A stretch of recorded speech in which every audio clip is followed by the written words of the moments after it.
Hello, this is Jeff Gambrone. Welcome to part 3 of Mississippians in the Army of Northern Virginia.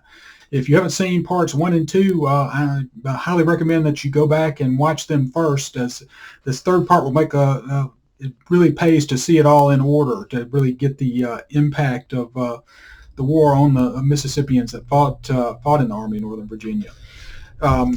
If you saw part 2, we left off with the Battle of Gettysburg, which was kind of a watershed moment for the Mississippians in the Army of Northern Virginia. They had done some of their best fighting of the war in places like the railroad cut and at the Peach Orchard. And unfortunately, the battle was lost, and they suffered extremely high casualties in the process of fighting at Gettysburg. But Gettysburg was not going to be the last major battle that some of the Mississippians in the Army of Northern Virginia were going to see in 1863. There was going to be one more major battle, only it was going to take place in the Western Theater. And it was going to be at a place called Chickamauga in Georgia. And this came about because in August of 1863, General Lee detached the First Corps of the Army of Northern Virginia under the command of General James Longstreet and sent them as reinforcements to the Army of Tennessee. And this detachment included Barksdale's Mississippi Brigade, now known after Gettysburg as Humphreys Mississippi Brigade, after its new commander, Benjamin G. Humphreys. General Barksdale had been killed in the Peach Orchard at Gettysburg, and it was going to fall to Humphreys, who had been colonel of the 21st Mississippi, to take over command of the brigade. And Humphreys Mississippi Brigade consisted of the 13th, 17th, 18th, and 21st Mississippi Infantry Regiments. And they were going to fight with the First Corps at the Battle of Chickamauga. And the reinforcements from the Army of Northern Virginia arrived just too late to be part of the first day's battle at Chickamauga, which took place on September 19th. And in fact, this illustration is called The First Gun at Chickamauga, and was by artist Alfred R. Wald, and it's from the Library of Congress collections. And I love these illustrations. Civil War photography was not advanced enough to capture motion, so there are no real combat photographs of the war. So these kinds of illustrations are the next best thing. And fortunately, the Library of Congress has a huge collection of them. If you've never looked at it, it's well worth your time because they have an amazing collection. But the reinforcements from the First Corps Army of Northern Virginia arrived in Georgia on the night of September 19th, and General Braxton Bragg, the commander of the Army of Tennessee, decided to reorganize his army during the night. He gave command of the left wing of the army to General Longstreet, gave the right wing to General Leonidas Polk. And then the next morning, when they attacked, General Longstreet's troops had a stroke of good luck. Just as they stepped off to make their attack, their Union opponents in the line opposite them, one of the divisions was pulled out of line by mistake and left a gap that the rebels were able to pour through. They were able to rout the Federal center and right, and the only thing that saved the Union Army from just complete disaster at Chickamauga was the defense put up by Union General George H. Thomas. He rallied the remaining Union troops and any survivors of the rout, and put them into a very strong position along the heights at Snodgrass Farm. And his defense was able to throw back repeated Confederate assaults and allow the United States forces to safely retreat back into Chattanooga. Humphreys' brigade was not really very heavily engaged during the fighting around Snodgrass Farm. General Humphreys had reported to General Longstreet that the position in front of him was simply too strong to carry by direct assault. And having just participated in the Battle of Gettysburg, where his regiment had done extremely well in a frontal assault, I think Humphreys probably knew what he was talking about. So General Longstreet gave him orders to just hold in place and not directly assault. So casualties in Humphreys' brigade were pretty low, all things considered, about 20 killed and about 132 wounded. And after the Battle of Chickamauga, Longstreet's Corps would take part in one more battle in Tennessee. They would fight at Knoxville. And this is one more, I forgot to show you this, this is one more illustration from the Battle of Chickamauga, and it's described as Confederate infantry advancing through the woods toward the Union line. Again, by Alfred R. Wald. It's in the Library of Congress collections. Again, I love this illustration because it just gives you a sense of motion and of the power of this Confederate attack about to go in. But the next battle in which the Mississippians were going to take part was the battle of or attack on Fort Sanders at Knoxville. And this is an illustration of Fort Sanders, an extremely strong earthwork fort. And in the inset picture, this is General Benjamin Humphreys, the commander of the brigade that bore his name. And they would see very heavy action at Knoxville.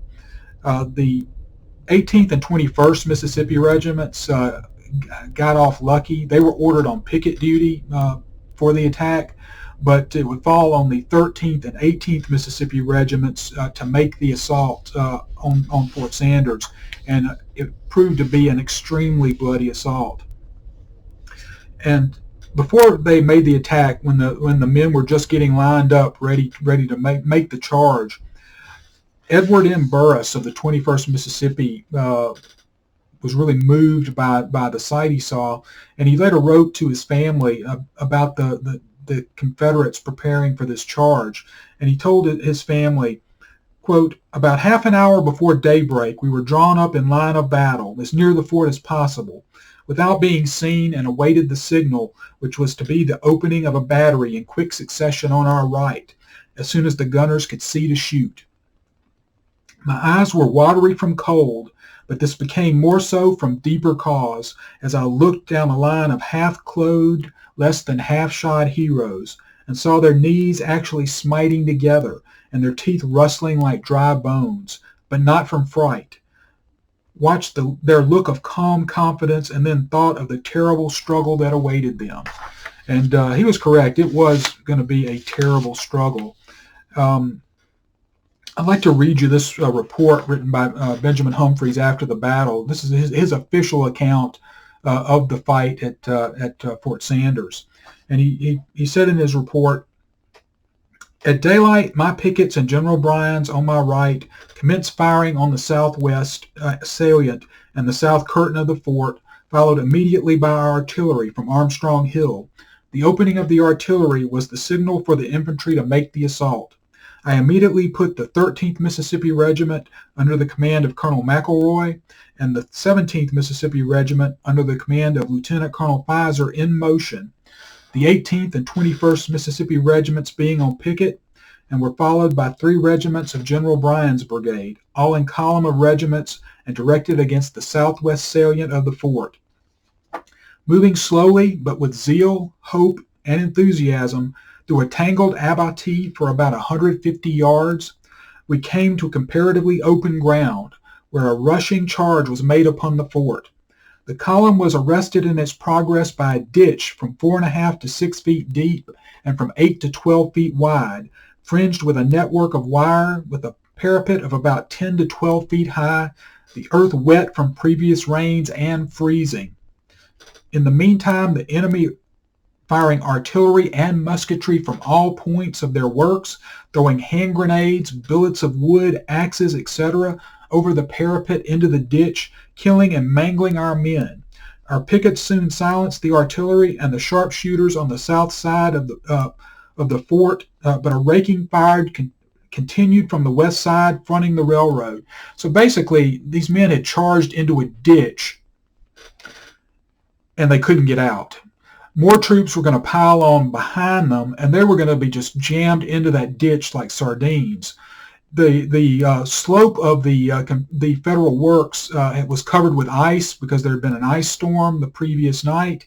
So these men were basically stuck. The very few that were able to somehow scale the walls of the fort were shot down as soon as they got up on top, and casualties were extremely heavy. Humphreys reported that his brigade, which was only two regiments, the 13th and the 17th Mississippi, they suffered 140 men killed, wounded, or missing, which is extremely high casualties for such a small battle, and this is only two regiments. So Fort Sanders was a bloody repulse, and there was a lot of recriminations and a lot of grumbling by the men later that the Confederate officers in charge of the attack really didn't properly scope out the strength of the federal works, and that the assault should never have been made. And Fort Sanders was going to be the last major battle in the West that Mississippians from Longstreet's Corps were going to take part in. Very soon they would be sent back to Virginia. And before the 1864 spring campaign started, General Lee sent a special order to the Mississippi units in his army. And in this document, he really spelled out for the men from the Magnolia State exactly what it was they were fighting for. And he told them, "Soldiers of Mississippi, it is with great gratification that the commanding general announces to you the joint resolutions of thanks passed by the legislature of your state. It is a just tribute to that conduct which in every campaign and on every battlefield of the Army of Northern Virginia has won for you his highest admiration. He mourns with you your gallant leaders and brave comrades who have fallen. May you cherish their memories and emulate their deeds. From her wasted fields and desecrated homes, Mississippi calls upon you to vindicate her honor and achieve her independence."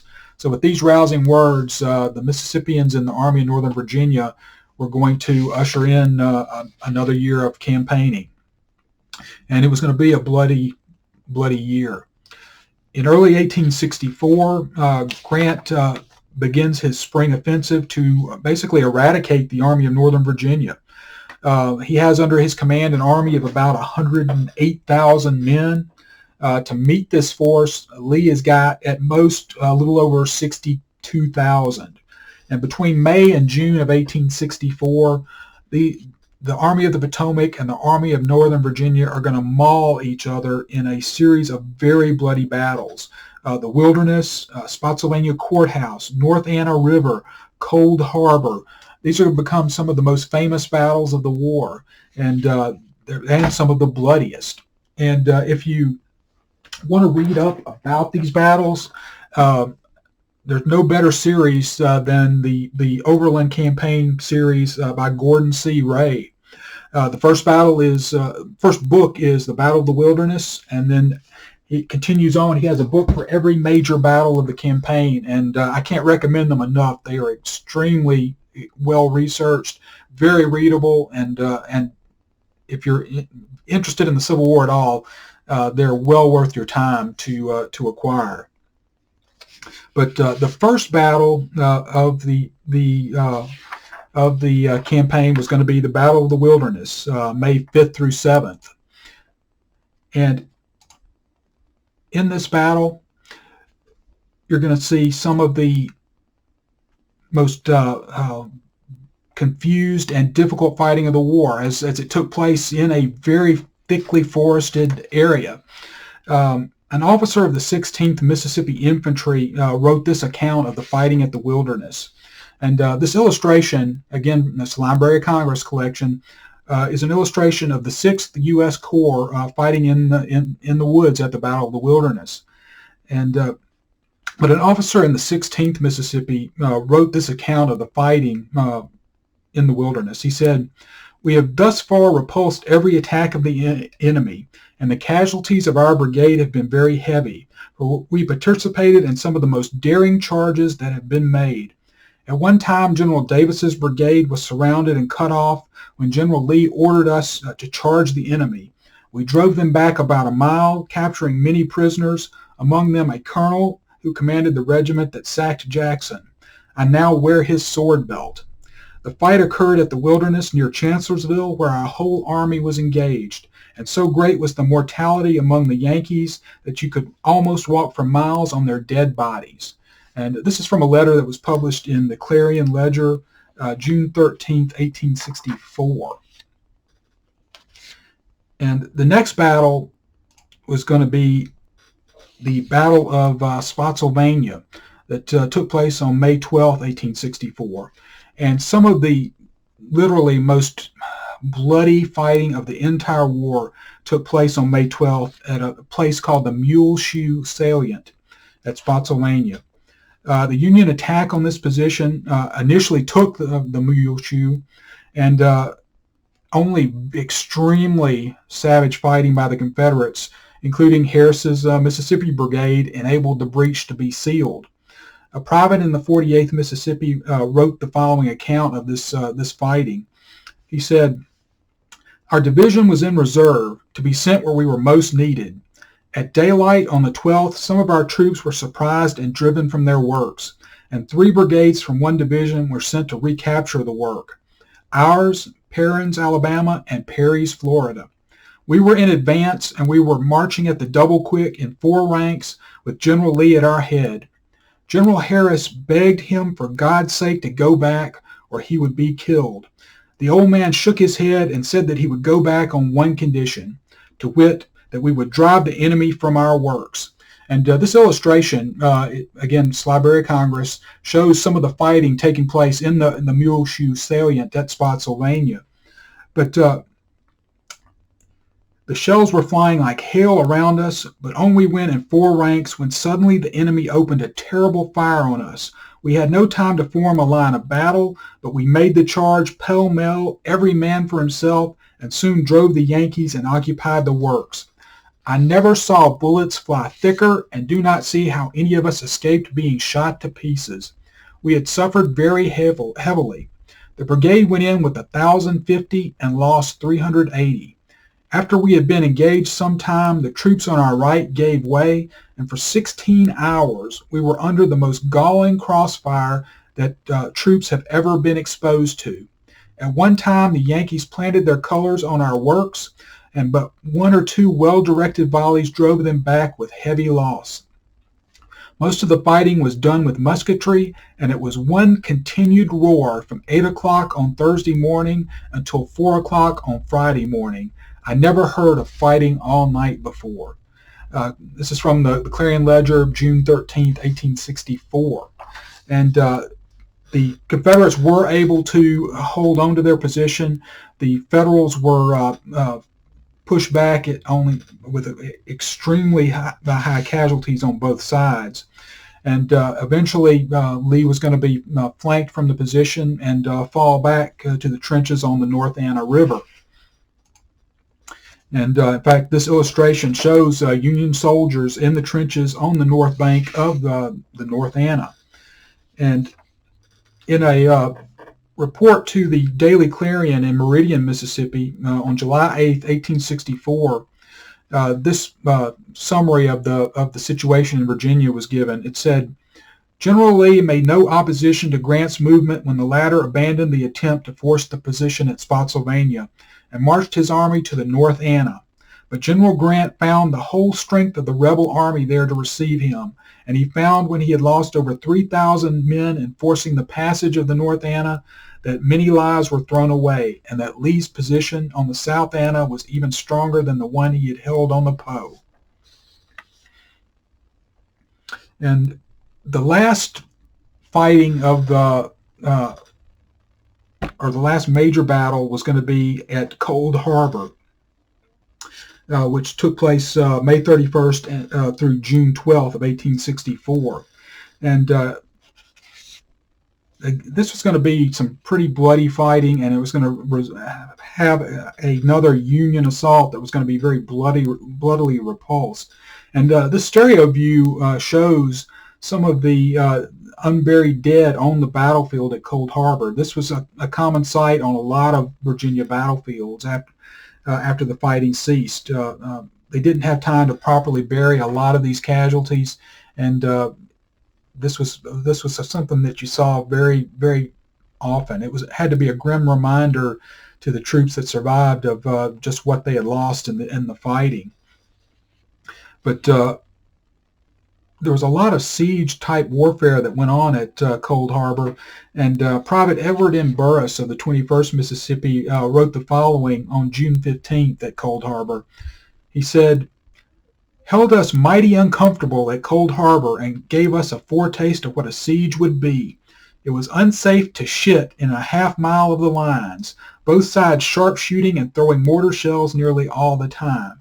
And please excuse the foul language, but I like to use the quotes of the soldiers as they wrote them, and this is what he wrote to his parents, and I believe it to be accurate.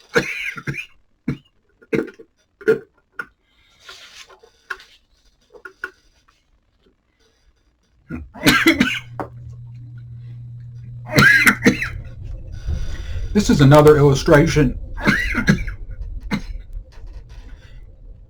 showing the federal works at Petersburg, and for 10 grinding months, from June 15th, 1864 until April 3rd, 1865, the Confederate forces under General Robert E. Lee conducted one of the longest sustained defensive operations of the entire war. They were, excuse me, they were protecting the last railroad that connected Richmond to the Confederate supplies that were being passed through Petersburg. Both Lee and Lieutenant General Ulysses S. Grant realized that Union possession of the city of Petersburg would immediately lead to the loss of Richmond, and so both sides were committed to the fighting at Petersburg.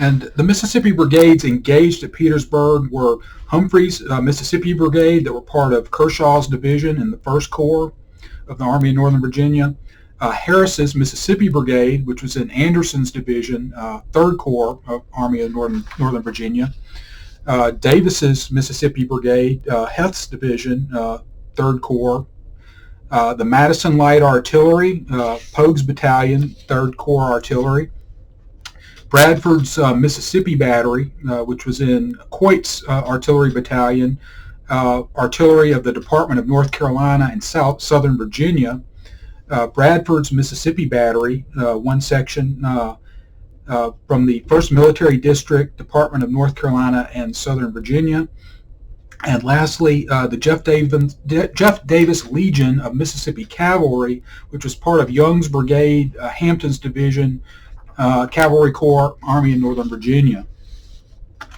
Now, there would be one last battle outside of Petersburg that the Mississippians were going to be engaged in 64, and that was going to be in the Shenandoah Valley. And this illustration shows Union General Philip Sheridan's army marching through the Shenandoah Valley.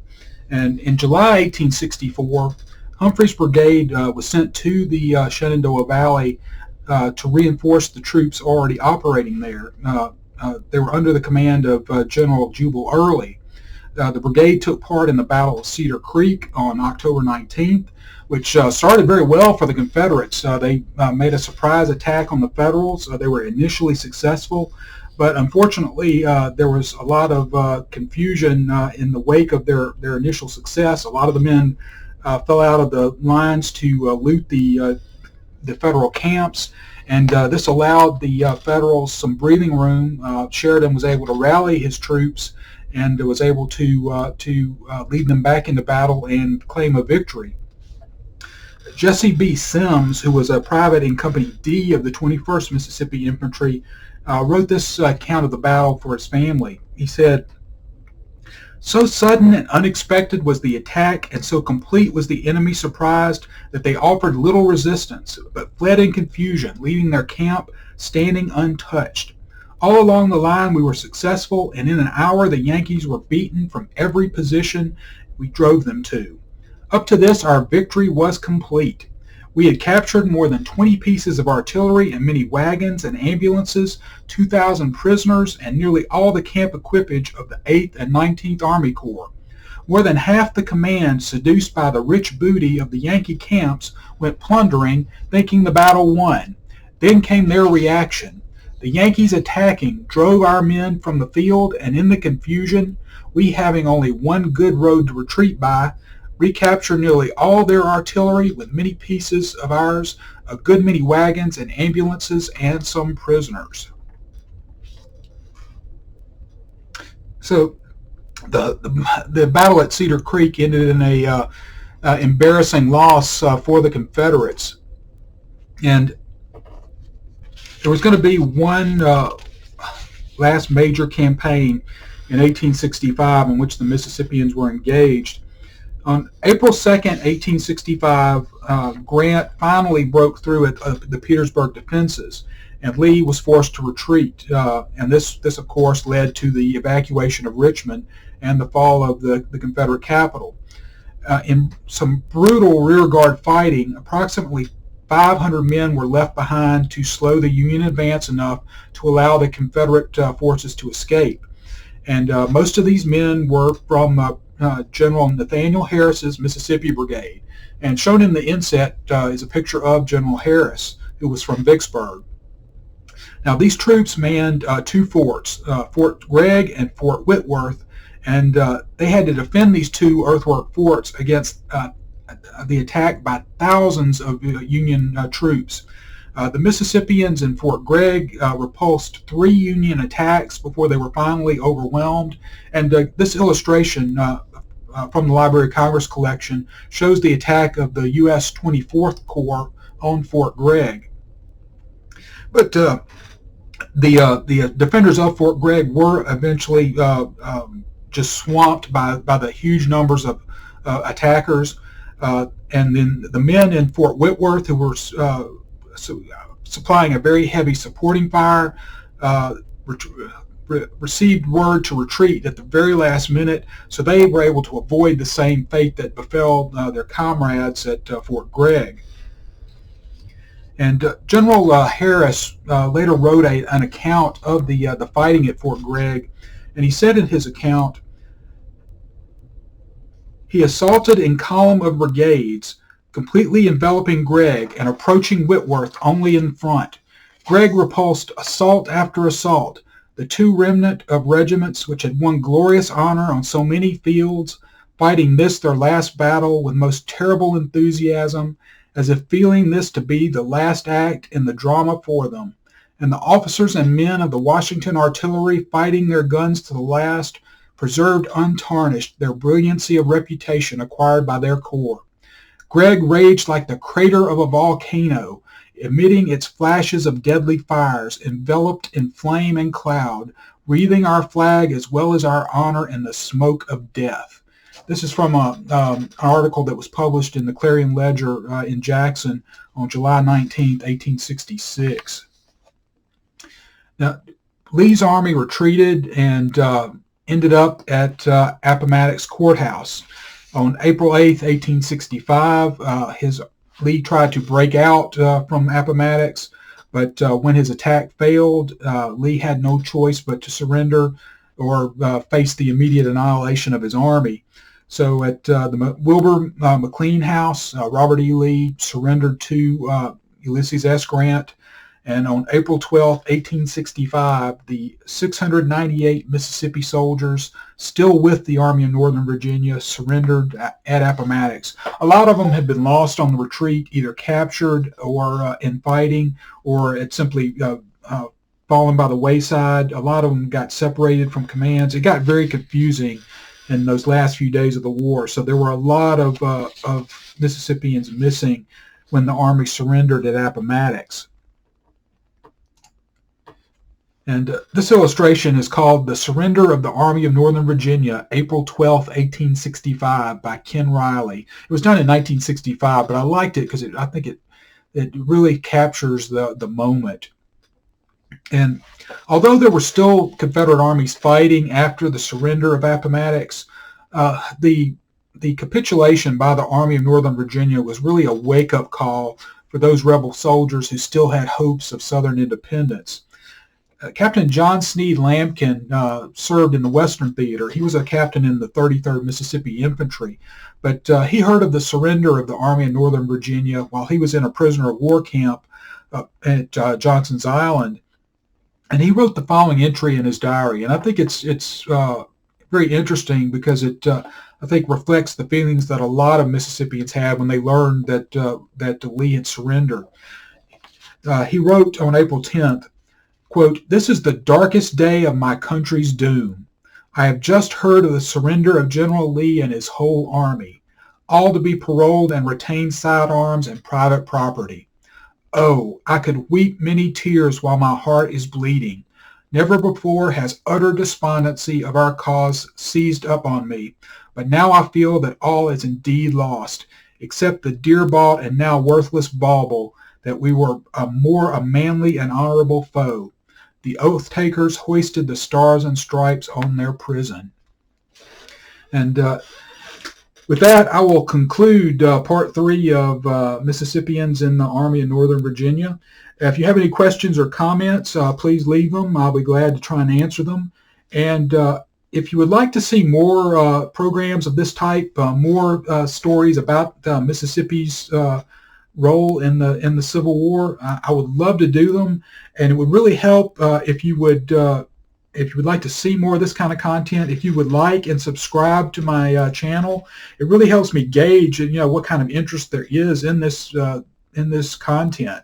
It takes a long time to do, but I enjoy doing it, and if there is a lot of people interested in it, I'll be happy to do more. So please like and subscribe, and I hope to see you again soon. Thank you very much.